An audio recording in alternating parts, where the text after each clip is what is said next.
네. 부족한 소정을 건강단에 초청해 주셔서 감사를 드립니다. 저는 본교회가 소속되어져 있는 수원구의 현직 의회장직을 맡고 있습니다. 목사님께서 제 의회장 임기가 4월 둘째 주로 끝나니까 끝나기 전에 강단에 세워주시는 것 같아서 너무 고맙고 감사를 드립니다. 우리 목사님, 제가 평소에도 저의 후배 목사님이 되시지만은 젊은 목사님 중에 제일 제 마음에 항상 품고 계시는 우리 목사님이셔요. 그래서 오늘도 잠깐 예배 전에 아마 금년도에 우리 목사님이 노예 임원으로 진출하시지 않을까 그렇게 기대를 걸어보는데, 여러분들이 배우 위해서 많이 기도도 해주시고 협력도 해주시면 고맙겠습니다. 성경 한 곳 다시 한번 봅니다. 여호수아 17장 14절 말씀. 구약 성경 여호수아서 17장 14절로 18절까지입니다. 다시 한번 우리 성경을 읽지요. 아까 본문이 제가 생각한 본문하고 조금 달라서 다시 14절로 18절 다시 통합해서 함께 읽겠습니다. 요셉 자손이 여호와에게 말하여 이르되 여호와께서 지금까지 내게 복을 주심으로 내가 큰 민족이 되었거늘 당신이 나의 기업을 위하여 한 제비 한 브깃으로만 되게 주심은 어찌함이 이가 하니 여호수아가 그들에게 이르되 내가 큰 민족이 되므로 에브라임 산지가 내게 너무 좁을진데 브리스 족속과 르바임 족속과 땅 살림에 올라가서 스스로 개척하라 하니라. 요셉 자손이 이르되 그 산지는 우리에게 넉넉하지도 못하고 골짜기 땅에 거주하는 모든 가나안 족속에게는 벳산과 그 마을들에 거주하는 자이든지 이스라엘 골짜기에 거주하는 자이든지 다 철병거가 있나이다 하니 여호수아가 다시 요셉의 족속 곧 에브라임과 므낫세에게 말하여 이르되 너는 큰 민족이요 큰 권능이 있은즉 한 분깃만 가질 것이 아니라 그 산지도 내 것이 되리니 비록 살림이라도 내가 개척하라 그 끝까지 내 것이 되리라. 가나안 족속이 비록 철병거를 가졌고 강할지라도 내가 능히 그를 쫓아내리라 하시니라. 아멘.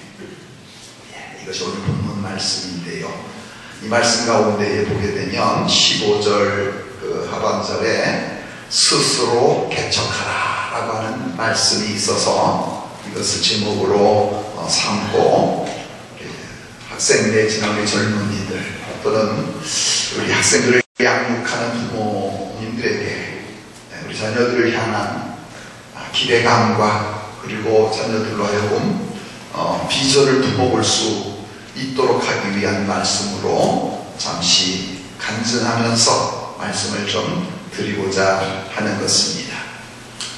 요즘 우리 세대는 명품이라고 하는 말을 많이 좋아하시잖아요.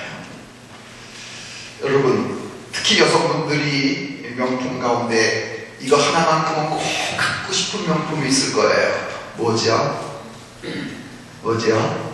명품 가방이죠. 저는 명품을 아주 정확하게 구별할 수 있는 시력을 갖고 있는 사람이에요. 보통 잘 구별하는 정도가 아니라 짝퉁과 명품을 쫙 크게 구별해냅니다. 어떻게 구별해내는지 아세요? 명품을 어깨에 메시고 두 여대생이 아주 폼을 잡으면서 걸어가는데 갑자기 소나기가 쏟아졌어요.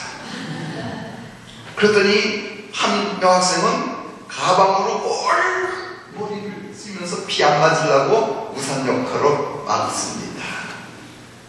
자, 요 행동을 하신 분은 그 가방이 명품일까요? 짝퉁일까요?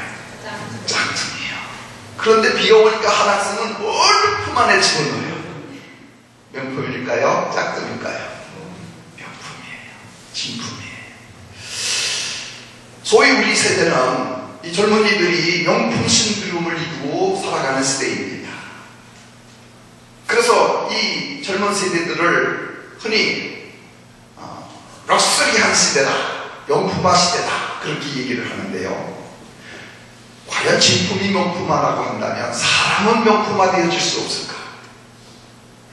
또 요즘 한 가정에서 한 자녀를 놓고 잘 키우려고 하는 것이 모든 부모의 바람이신데, 과연 내 자녀를 명품 자녀로 만들고 싶어지는 마음들이 다 있으셔서 세계에서 아이들 100일 돌 때에 최고급의 선물을 받는 아이들이 우리나라 아이들이라지요. 유모차 하나에 수백만 원짜리. 왜요? 그거를 배워야 우리 애가 어디에 들어가요? 명품에 들어가는 거지. 우리 중고등학생들이 교복 위에 교복을 입고 다닌다지요. 특히 이 교복을 쳐주면 무슨 교복을 입어요? 노스페이스를 입고 다녀야 돼요. 그걸 안 입으면 아이들이 어깨를 못 핀대요.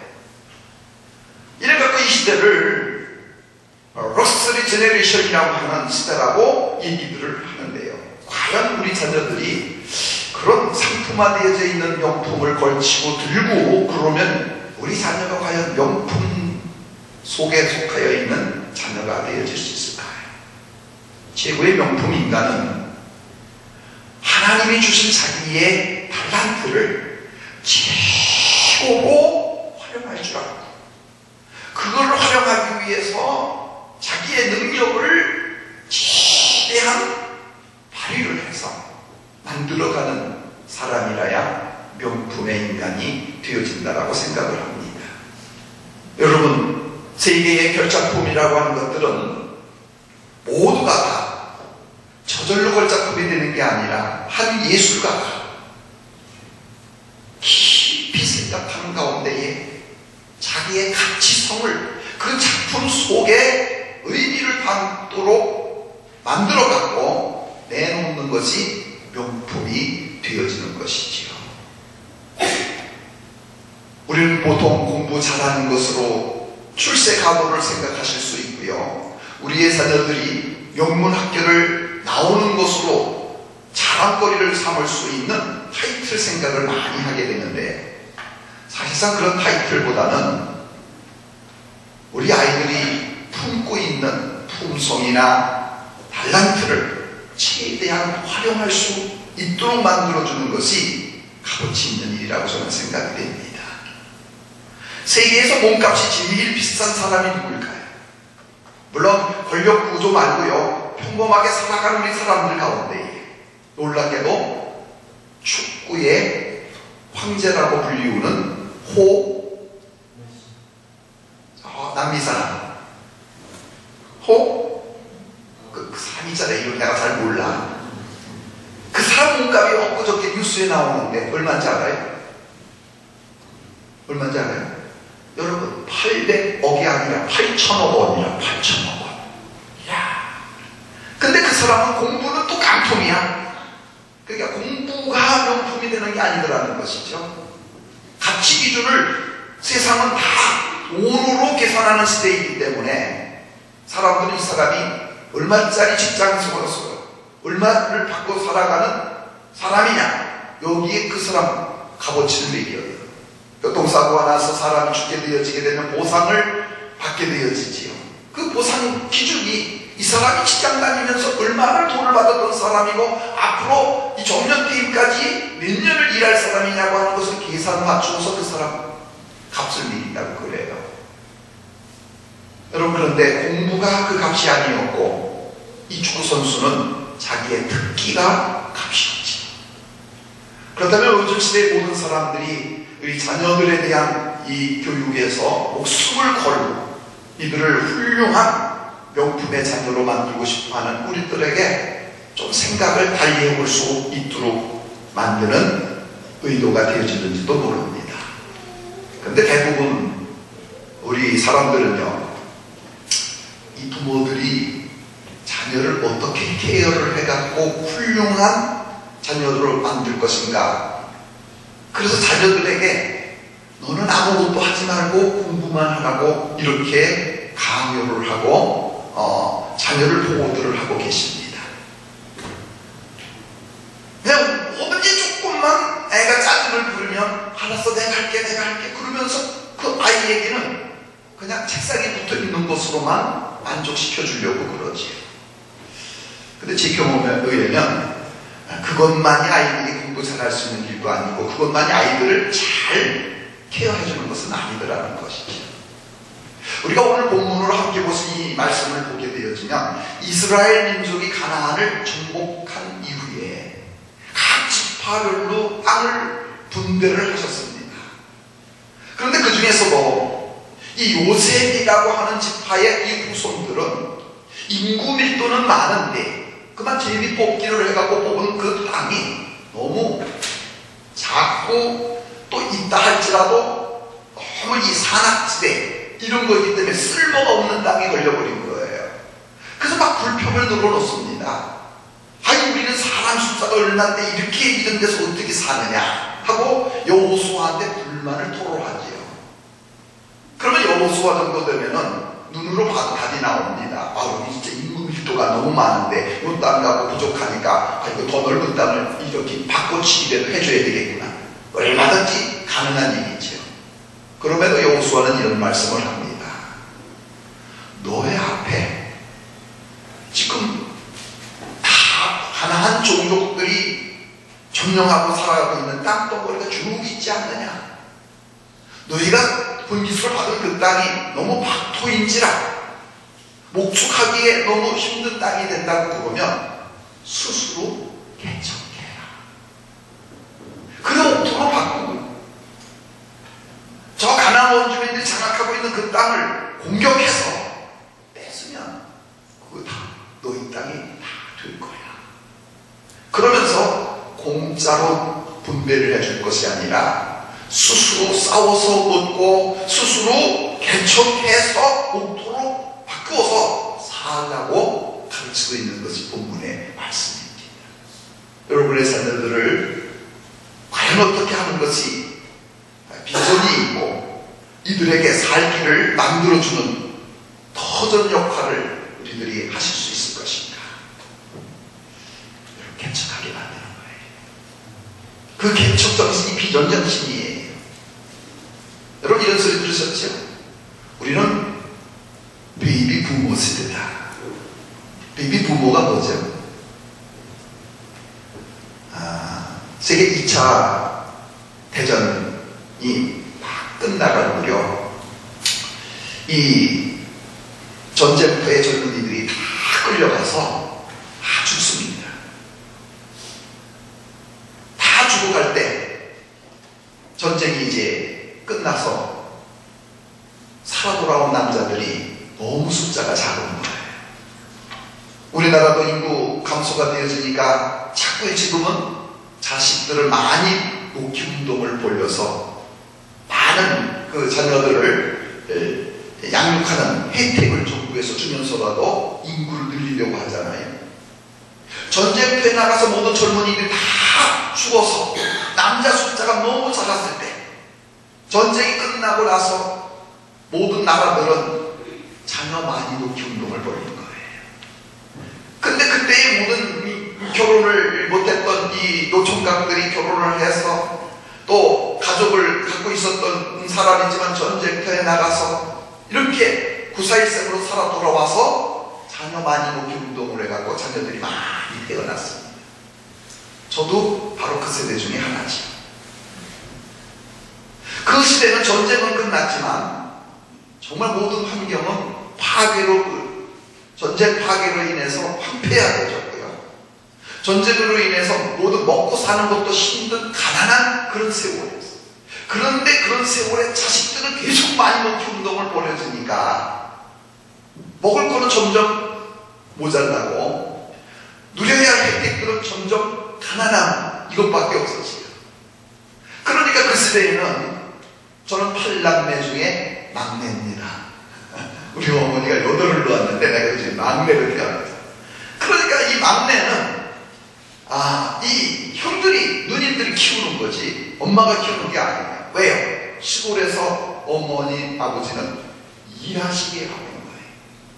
그렇게 저는 자라난 세대인데, 그러다 보니까 넉넉함이라는 건 없고요. 뭐든지 어려서부터 먹을 것도 내가 챙겨서 먹어야 되고, 살 길도 내가 찾아 나가서 살 길을 찾아가야 하는 삶을 사는 세대. 그게 베이비 부모 세대였지요. 이런 세대를 살아왔던 나나 또 여러분들은, 그래서 우리나라에서 특별히 나는 고생을 했어도 내 자식만큼은 고생시키지 않기를 바라는 마음이 부모에게 다 있고요. 내가 가난해서 못 배웠던 그 세월 속에 살았기 때문에 우리 자식들은 잘 가르쳐서 훌륭한 힘든 일 하지 않고 화이트칼라로 살아갈 수 있는 자식으로 만들어야 되겠다고 하는 이 열정이 세계 최고의 자녀 교육 열정을 만들어 놓은 우리나라가 되었습니다. 참으로 그 결과는 오늘날 여러분, 하나님이 은혜를 입혀주시는 그런 나라가 되어지도록 축복하셨지요. 그 축복 가운데 하나가 여러분, 우리 기독교의 복음의 축복이었습니다. 이 복음의 축복이 우리 베이비 부모 세대의 부모님들이 새벽마다 자녀를 위한 축복의 기도를 끊임없이 해왔고요. 나라와 민족을 위한 기도를 쉼없이 했고요. 그리고 하나님이 축복하시지 않으면 안 된다고 하는 신앙의 의지력이 우리는 계속 되어지는 가운데에 정말 세계를 돌아보면 우리나라와 같은 나라가 어떻게 이렇게 부강한 나라가 되어질 수 있었을까? 어떻게 저 조그만 반쪽 나라가 세계 강대국을 막상대하는 나라가 되어질 수 있었을까를 느낄 수가 있어요. 그것은 전폭적인 여러분 기독교 복음의 축복의 결산인 줄로 믿습니다. 이 복음의 결산, 새벽마다 강구한 이 기도가 우리의 자녀들로 하여금 풍요로운 삶을 살 수 있도록 하나님께 복을 받는 세대로 변화가 된 겁니다. 이런 변화가 되다가 보니까 이 베이비 부모 시대는 우리 자녀들을 쌓아서 키우는 거예요.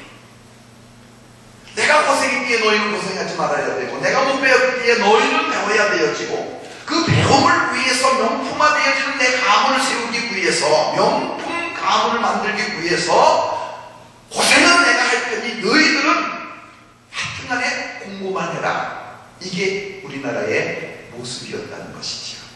근데 문제는 이 모습이 교회 안에까지도 들어왔다는 겁니다. 저희들이 자라는 시대는 학교보다도 교회가 교육이 더 중시했고, 학교에서 누려보지 못하는 문화를 교회에서는 누려봤던 시대였어요. 그런데 지금은 반대지요. 교회에서 배울 게 없다.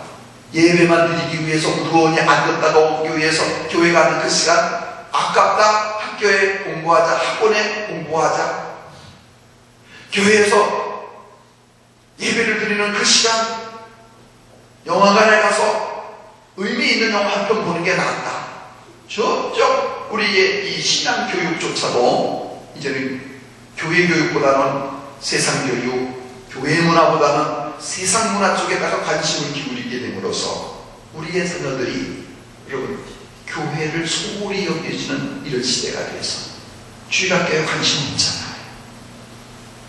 그러나 여러분 정말로 하나님이 세워주시는 가문이나 하나님이 축복해주시는 심령은 하나님 안에 있다고 하는 사실을 우리는 놓쳐서는 아니 되어질 줄로 믿습니다.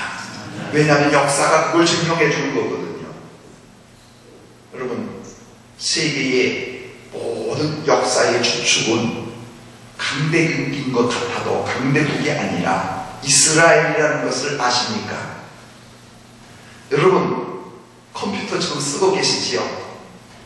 쓰실 줄 모르는 분도 스마트폰은 쓰시지요? 그렇다면 여러분도 모르는 사이에 이스라엘을 돕고 있다는 사실을 아십니까? 전 세계의 모든 사람들이 컴퓨터에 관계된 것을 사용한다고 그러면 나도 모르는 사이에 지금 이스라엘을 돕고 보호하고 있는 거예요. 왜요?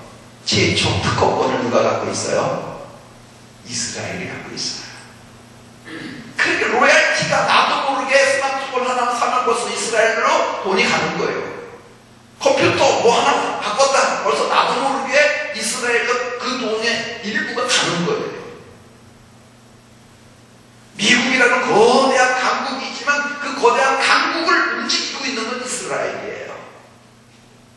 하나님의 언약에 세워진 나라이기 때문에 여러분, 세계 힘으로, 사회 힘으로 이끌어가는 것이 아니라 결국은 하나님의 힘에 이끌림을 받고 있다는 사실을 우리는 알아야 된다는 것이죠.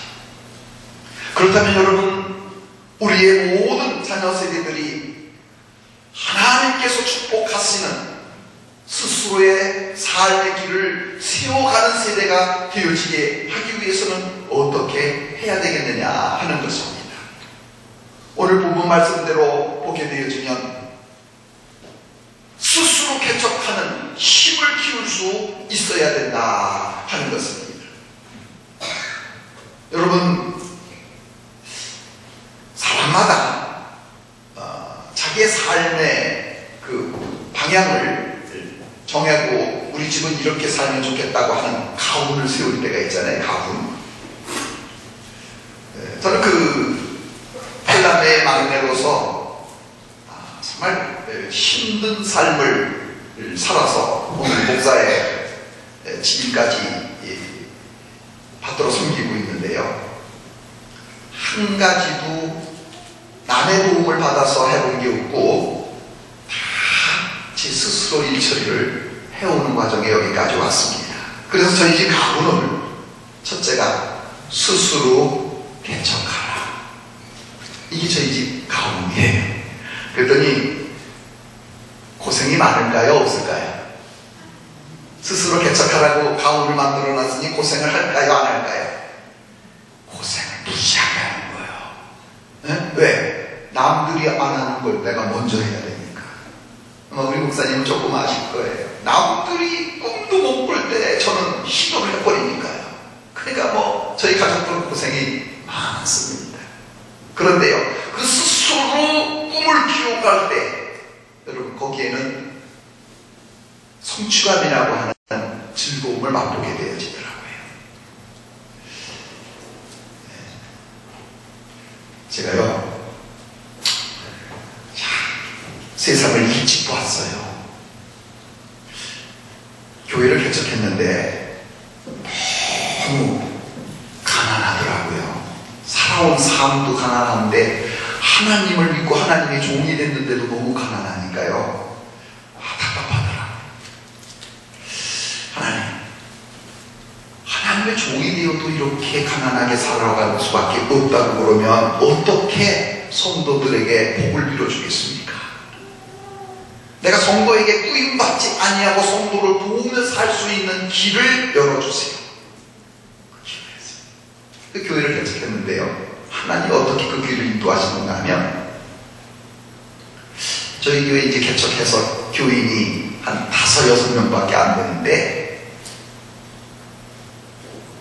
늦가기 이 청년이 결혼을 했는데, 학교도 늦게 공부를 하게 된 거예요. 이 결혼을 해갖고 이 부인에 의해 가지고 뒤늦게 대학 공부를 한 거예요.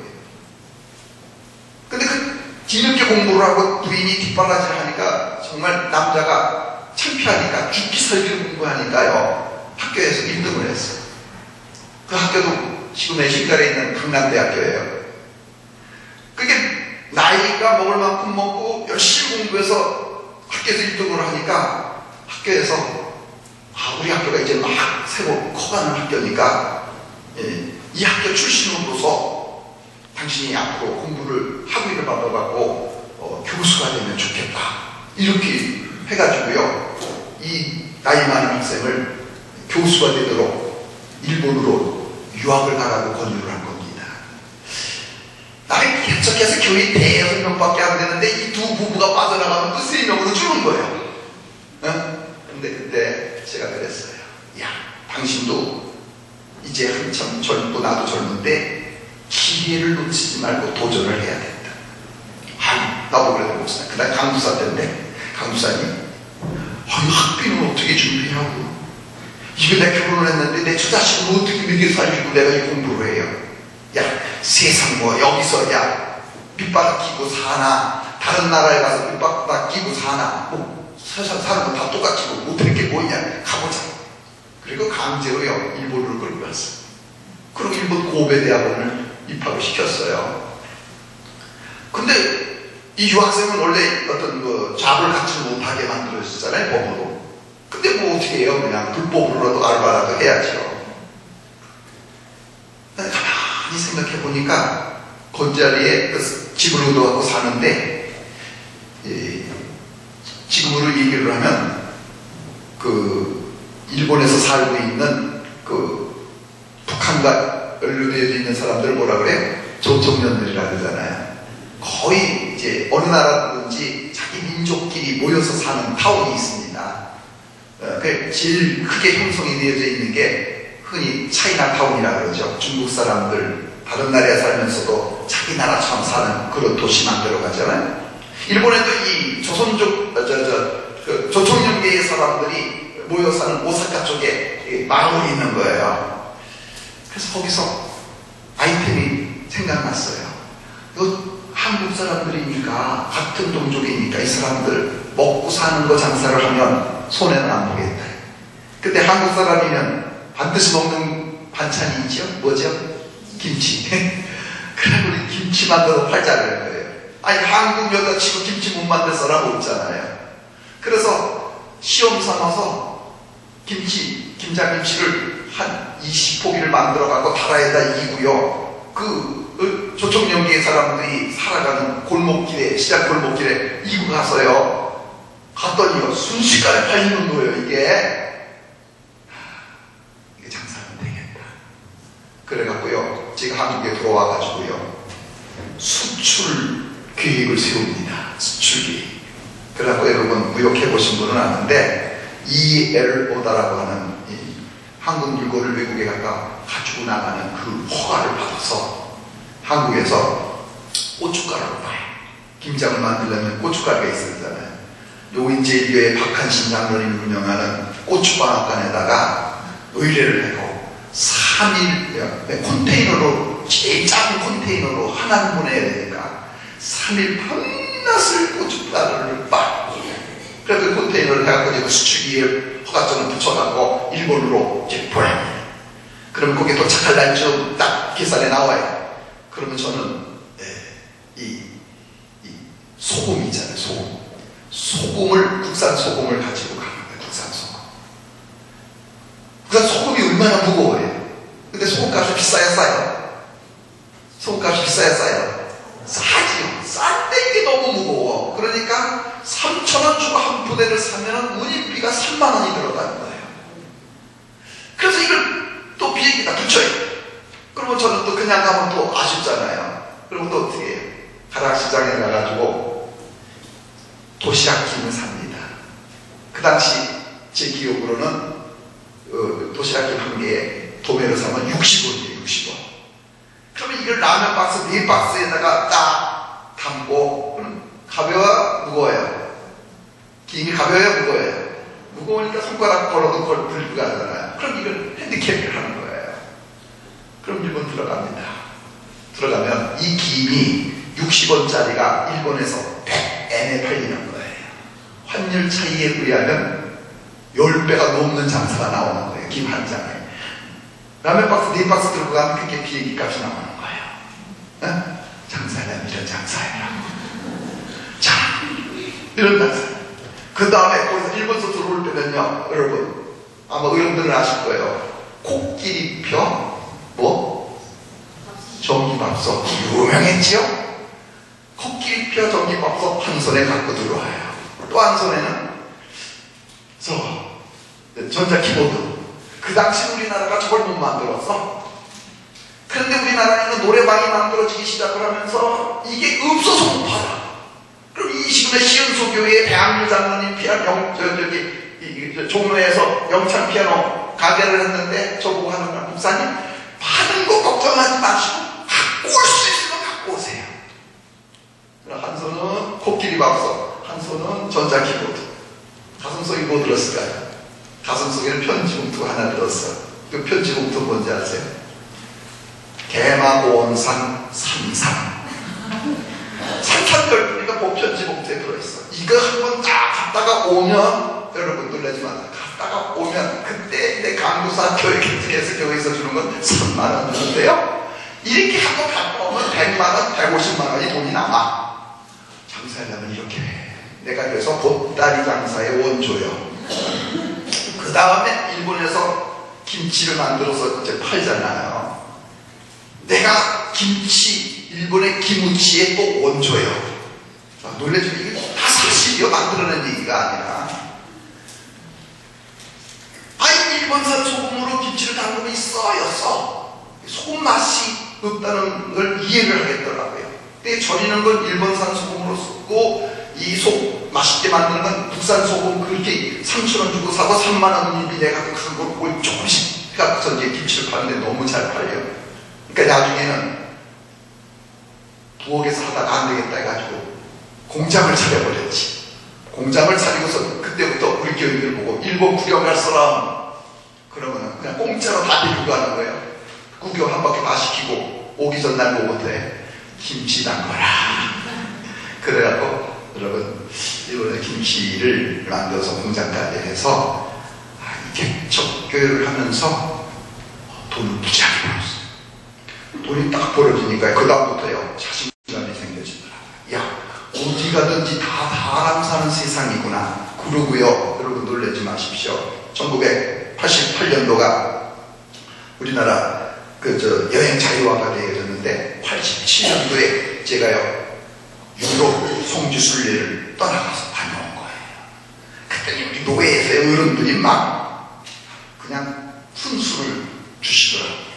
개척교회 하는 놈이 말이야, 교회는 돌아보지 않고 말이야, 이 세계 여행이나 나들이고 나돌아다니고 막 이렇게. 그 시절은 그랬어요. 그런데 그때 제가 다 세계를 돌아보면서 아하, 우리들 자녀들 세대에는 영어를 할 줄 모르면 완전히 한글을 모르는 세대와 똑같게 되는구나. 그때 깨달은 거예요. 그래서요, 우리 아이들이 초등학교 5학년이 되었을 때 몽땅 들이고 미국을 가버렸습니다. 초등학교 5학년. 그때는 조기 유학이라는 용어도 없을 때예요. 그런 말도 없을 때예요. 모르던 시대예요.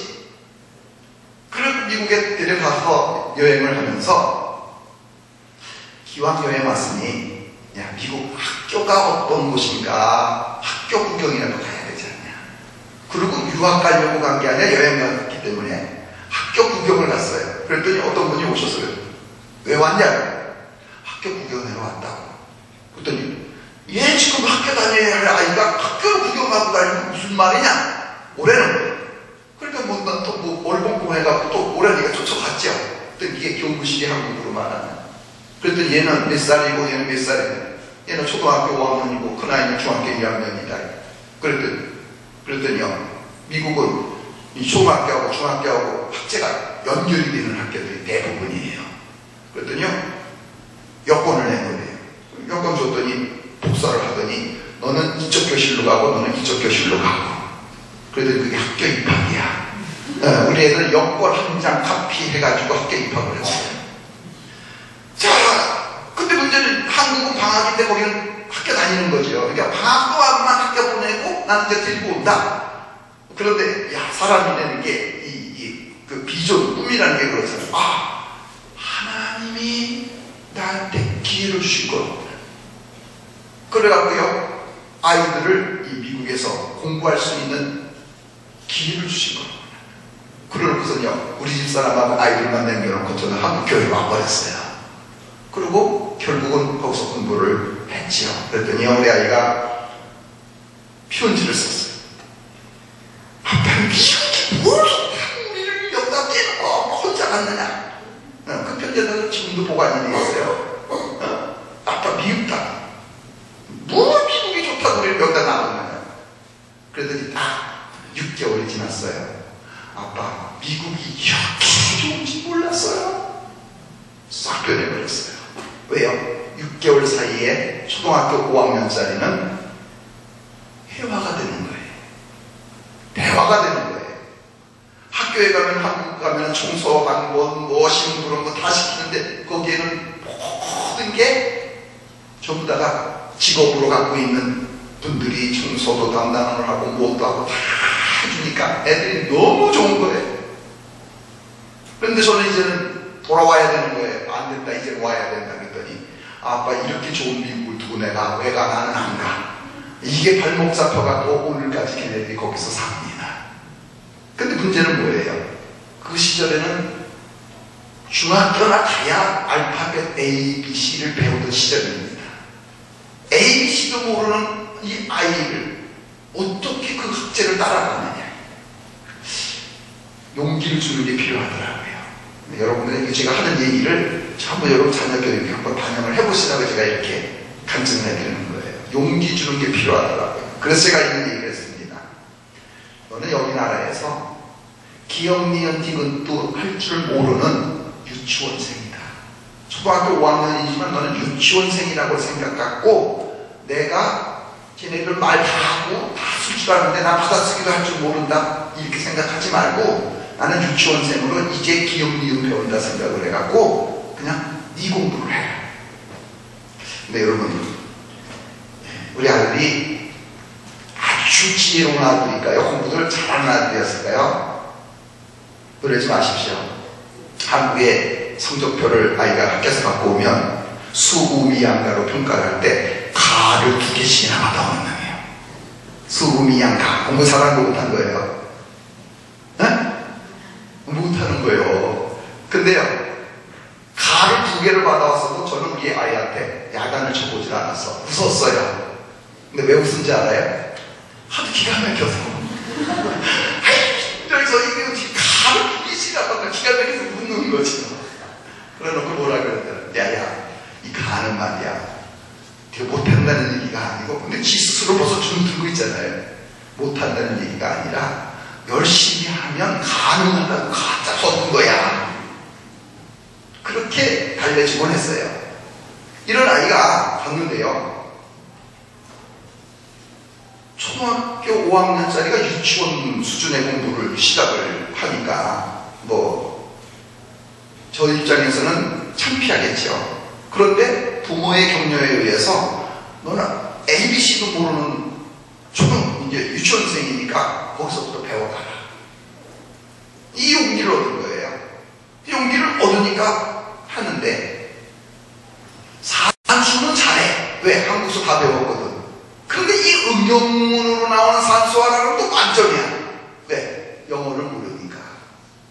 그래서 방법을 어떻게 했느냐면 나머지 공부를 시켰어요. 한국 학생들은 이 자존심 때문에 나머지 공부하라 그러면 창피하다고 그러고 안 하려고 그러는데요. 미국 같은 교육 프로그램 그거 하나는 참 잘 돼 있더라고요. 선생님한테 나머지 공부를 신청을 하면 그날 배운 걸 선생님이 재탕 수업을 해주는 거예요. 그 나머지 공부를 시킵니다. 나머지 공부를 고등학교 1학년 때까지 시켰습니다. 고등학교 1학년 때까지. 와, 그런데 놀라지 마십시오. 고등학교 2학년이 되니까 그때부터 이 학과의 스피드가 올라가는데요. 그것도 고등학교가 4년이거든요. 고등학교 3학년이 되니까 대학 과정을 수업을 하는 거예요. 고등학교 3학년 되니까 대학 과정 수업이 되니까 학교 신문에 나고 동네 신문에 나기 시작하더라고요. 그러더니요, 여기저기서 전화가 와요. 우리 애 아르바이트를 공부 좀 가르쳐주라고요. 큰딸아이는 슈퍼마켓 캐시어로 알바를 하면서 1시간에 6불 받는데 이 아이는, 둘째 이놈은 1시간 가르치고 선생님 대우받고 1시간에 30불을 받아오는 거예요. 이런 과정을 통해서 이 고등학교를 마치게 됐는데 어느 날 이런 얘기를 합니다. 아빠, 목사 돼야 되겠어. 야, 어쩔 수 없이 목사 자녀는 목사가 되는 거예요. 저는 고민이 생겼어요.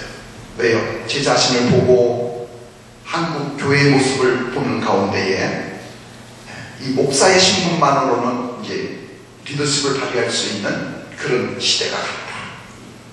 그래서 제가 정말 네가 목사가 되어지기를 원한다면 한국 교회사를 통해 보게 될 때 목사이기 전에 선교사가 들어왔다. 근데 그 선교사는 의료 선교사다. 이 알렌이라고 하는 의료 선교사, 그는 목사가 아니었잖아요.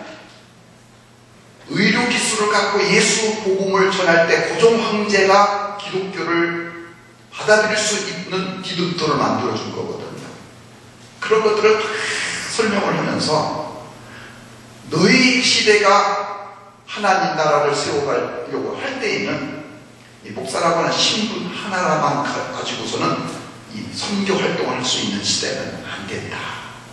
그래서 꼭 목사가 되려면 목사로서의 하나님의 일을 하는데 지장이 없도록 발판을 준비해.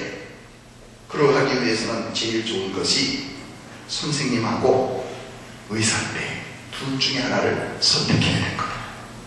그러니까 굉장히 오랜 그 이메일을 주고 한 일주일에 2번 정도는 이메일을 주고받으면서 설득을 했어요.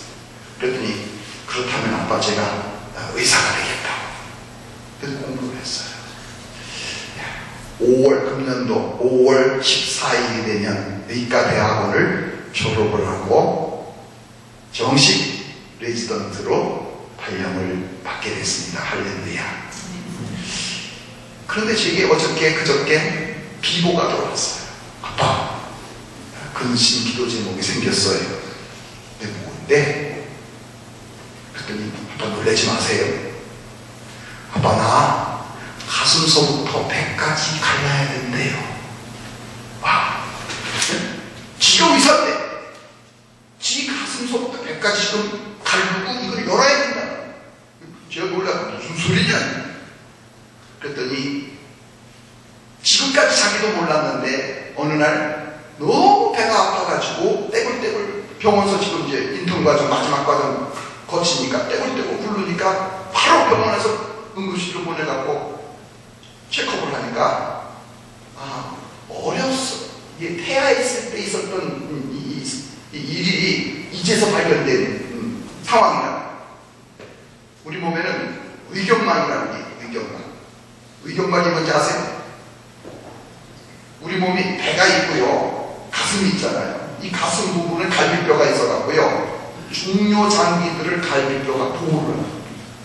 심장, 폐 이런 것들은 너무 중요하기 때문에 보호막이 필요하고, 장은 움직여서 운동을 해야 소화가 잘 되기 때문에 이 보호막이 오는 건데, 배에 있는 장기가 가슴으로 올라가지 못하게 막고 가슴에 있는 장기가 배 밑으로 내려오지 못하게 막는 막이 이 횡성막이라는 장기가 있어요.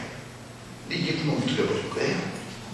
그러면 이게 창자가 기어 올라가가지고 폐를 압박을 해버리니까 폐 기능, 한쪽 폐 기능이 상실이 되고, 그게 막 밀려 올라갈 때는 뭐 고통스러워가지고 떼굴떼굴 굴르고, 그 고치는 방법은 이게 이 올라가 있는 모든 장기들을 오늘치로 다 끄집어내리고 뚫려져 있는 구멍을 이제 인공 그물막으로 막아야 되는 그런 치료를 해야 되는데, 그게 결국은 이제 가슴속부터 배까지 다 갈라야 된다. 이게 큰 기도 제목이 돼서 저희 사모가 오늘 주일지키고 이제 화요일 날 출국하도록 그렇게 해놨는데요. 여러분, 우리 자녀들 사람 생각에 기대를 걸고 훌륭하게 키워놔도, 여러분이 생각할 때, 우리 주변에 계신 우리 동료 목사님 생각할 때, 우리 자녀들, 제 자녀들만큼 유학 내지는 그 초등학교나 중학교에 나가갖고 그런 수준에 오른 젊은이들이 흔하지가 않습니다. 정말 1%다. 큰 딸은 어카운팅어가 돼가지고 아주 백인 상류층만 상대로 하는 돈 관리하는 그런 직종에서 근무하고 있고요. 아들은 의사가 되어진 인간으로 얘기하면 명품 사람 만들어놨고 명품 가문 만들어놨고 제 스스로도 이제 2달이다. 2달만 기다리면 나도 이제 자식 걱정 안 하고 고민 안 하고 사기 다 열어줬고 며느리도 봤는데 얘도 5월 5일날 출산할 예정이야. 얘는 또 미국 선생님이야. 이제 고민할 것 없다. 이제 우리도 이제 명품 가문 만들어놨다. 저는 우리 동료 목사님들에게 제가 2달, 3달만 버티면 돼. 이 말을 수시로 해왔는데요. 여러분, 사람이 만들어 놓은 작품, 사람의 꿈속에서 만들어 놓은 그 비전, 그거 하나님이 무너뜨려주면 하루아침에 나는 거죠. 가슴속부터 배까지 갈라놓으면 지금도 정상 병원 근무해요. 네? 어제도 정상 근무 다 한 거예요. 다 돌아다니고 다 돌아다녀요. 그러다가 어쩌다가 한번 발동이 일어나면 뭐 뒤집어지는 거니까 이건 문제를 해야 되는 한쪽 폐는 기능상실이겠으니까 이게 고비. 그래서 제가 깨달은 게 있어요. 하나님이 주신 우리의 인생사례라는 것은 하나님이 주시는 은혜대로 마음껏 바르게 사는 것이 성공이지 사람이 만든 작품이 성공이 아니더라. 그러니까 여러분 자녀들요, 여러분 기대치에 못 미친다고 해서 구박할 필요 하나도 없고요. 하나님이 주신 최고의 축복은 여러분 그 생명을 지켜주시는 복이다. 그 여러분 자녀들 건강하다면 그게 하나님이 주신 최고의 축복이다 생각을 해보시기를 바랍니다. 왜? 다른 거 다 준비해놨어도요, 그거 손대시니까요 다 소용없더라고요. 뭐 제가 이 얘기를 하지만요, 정말 속으로는요 지금 초긴장이에요. 그럼 이 길까지 갈 때에 그러면 여러분, 야, 너는 돈이 많아서 그 뒷바라지 나야겠지. 예, 외국 유학 그러면은 돈과의 전쟁입니다. 맞는 말입니다.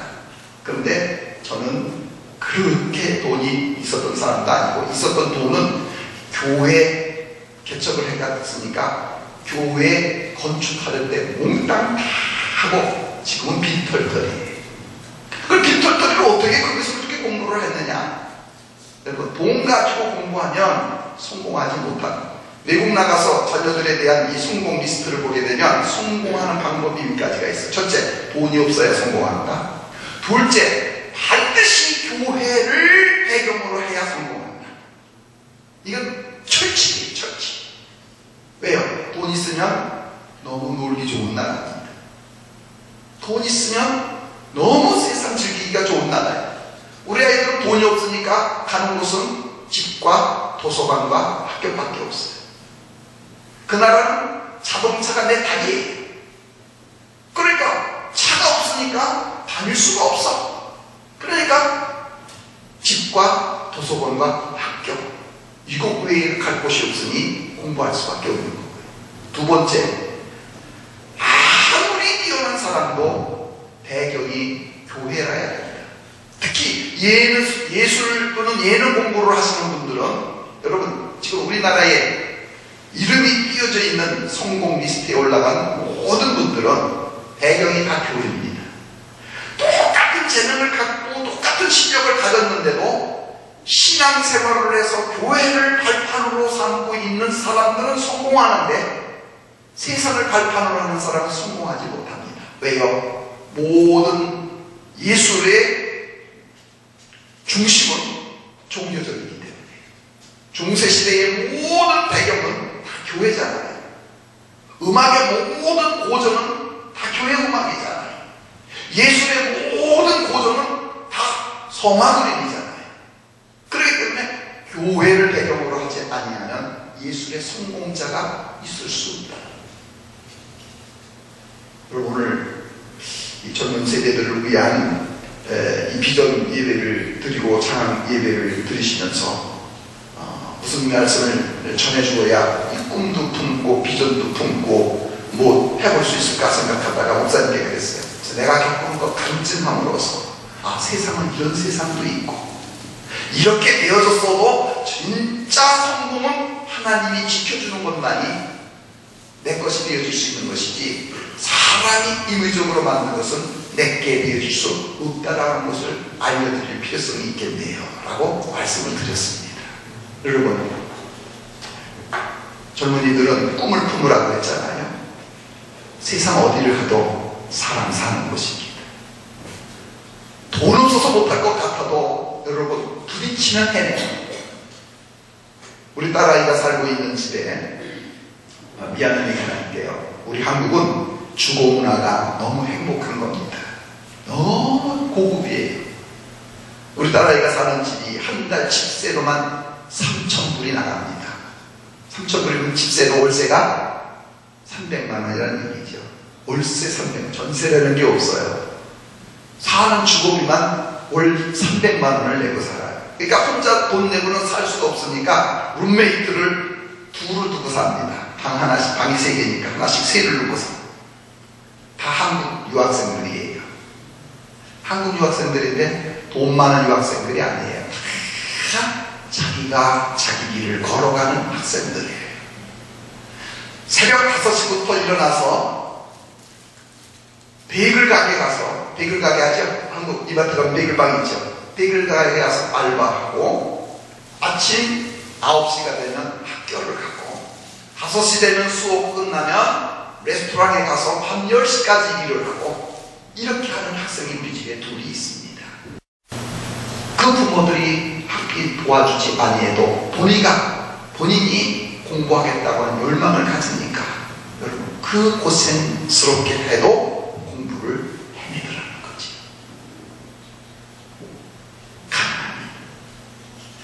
야, 나는 너무 실력이 없어서 공부 못하겠다.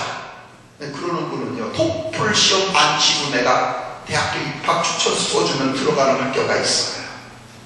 한국에 학원비면 가서 랭귀지 코스, 그 학교 편입, 그리고 더 공부를 잘하면 명문대학까지 다 연결되어집니다. 제 소개로 한국에 있는 학생 셋이 그런 과정으로 미국 대학 공부를 마친 학생들도 있습니다.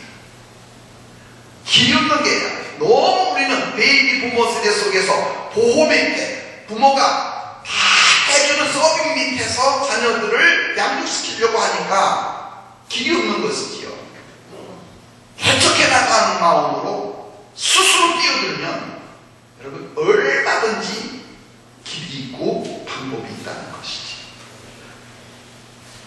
오늘 성경 말씀은 앉아서 우리가 살 터전을 다 알라고 얘기를 하지만 여호수아는 그것을 얻으려면 스스로 개척해요.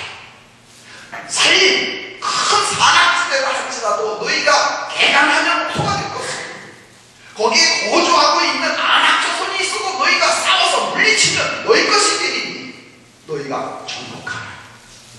우리 젊은이들 됩니다.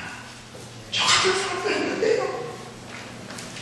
꿈을 품고 스스로의 삶을 세워가시기를 주님 이름으로 축원합니다.